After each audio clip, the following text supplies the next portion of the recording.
आकाशवाणी इम्फाल मोइरांगथेम इबेहाइबिना पाउ पाजरी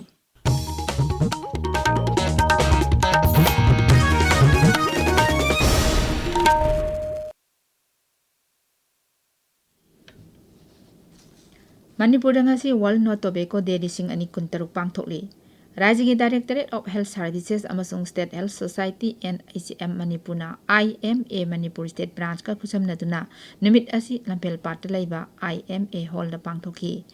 निमित पालन असि की थीमना unmasking the appeal countering nicotine and tobacco addiction हाइबसिनी थौरम मदुदा हेल्थ सोसाइटीज के director doctor N Hemant Kumar Singh state mission director national health mission Manipur doctor M Dinesh Singh family welfare services के director doctor N Vinod Singh अमसुंग IMA मणिपुर स्टेट ब्रांच की प्रेसिडेंट डॉक्टर सिमसन सारियो अमदी secretary doctor AK Ibol Singh याउखी थौरम मदुदा हिदाक मना सिजिनब तोकनबगी वासकसु लौखी नागालैंड सरकारना राज्यदुदा टोबैको भेंडर लाइसेंसिंग रूल्स हौदोक्तुना अमसुंग मदु राज्य चिनथुंगबदा चनहंदुना हिदाक मना थिंगनबगी खोंजंग हेना कनखतहनगदौरी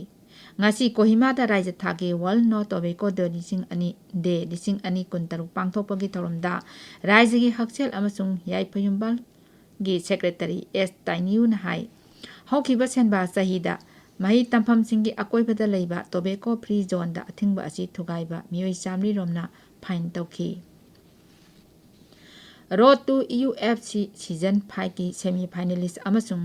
प्रोफेशनल MMA चुंगरेंग कोइरेंगना लेमजनिंगाई ओइरबा रोड टू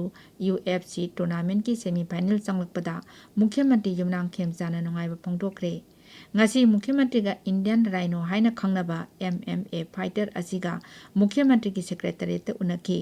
सोशल मीडिया दा थागतपा वारोल अमदा मुख्यमंत्री ने हाई महाकी माई पाकपा असि मणिपुर अमसुंग लेबाक असिगी ओइना चाउथोकचनिंगाइनी खा संजनबम FC ना 13 सुबा YIGP ट्रॉफी 2013 कोंथौजंगी चैंपियन ओइख्रे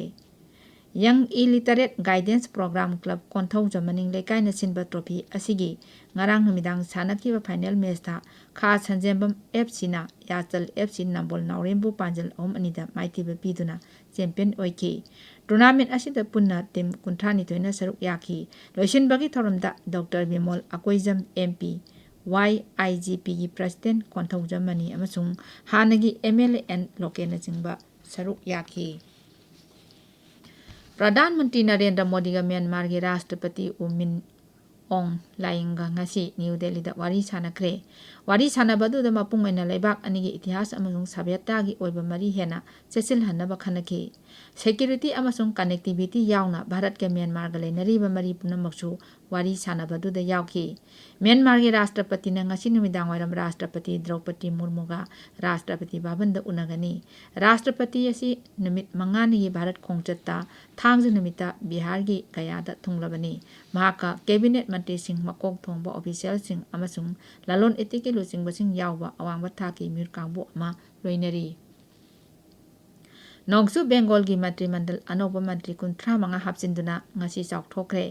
कोलकाता की लोकभवन दा पांगथोकपा थौरम अमदा राज्यपाल RN रविना अनोबा मंत्री सिंह अदुबो थबक पाइबा अमसुंग अरोनबा ngakpagi वासक लौखि अनोबा मंत्री सिंह अदु राज्य की तोंगान तोंगान सरुक सिंगदगिनी अमसुंग अहानबा ओइना मंत्री ओइरकपा कया यावरी वासक लौबगी थौरम अदुदा मुख्यमंत्री सुबेदु अधिकारी अमसुंग राजनीति की मकोक थोंबा लुचिंगबा कया यावकी मंत्री सिंह असिना पाइगदबा फम कोना लाउथोकनी केंद्र की जल शक्ति मंत्री CR पटेल अमसुंग साइंस अमदी टेक्नोलॉजी मंत्री doctor Jitendra Singh ngasi new Delhi दा इसिंगी मरमदा रिसर्च अमसुंग डेवलपमेंट की जाति थागी वर्कशॉप अमा पुन्ना हौदोखरे थौरम मदुदा वा ngangbada Shri Patel high workshop असिना इसिंग तांगबा कोअनबगी मतंगदा कुपना खनगनी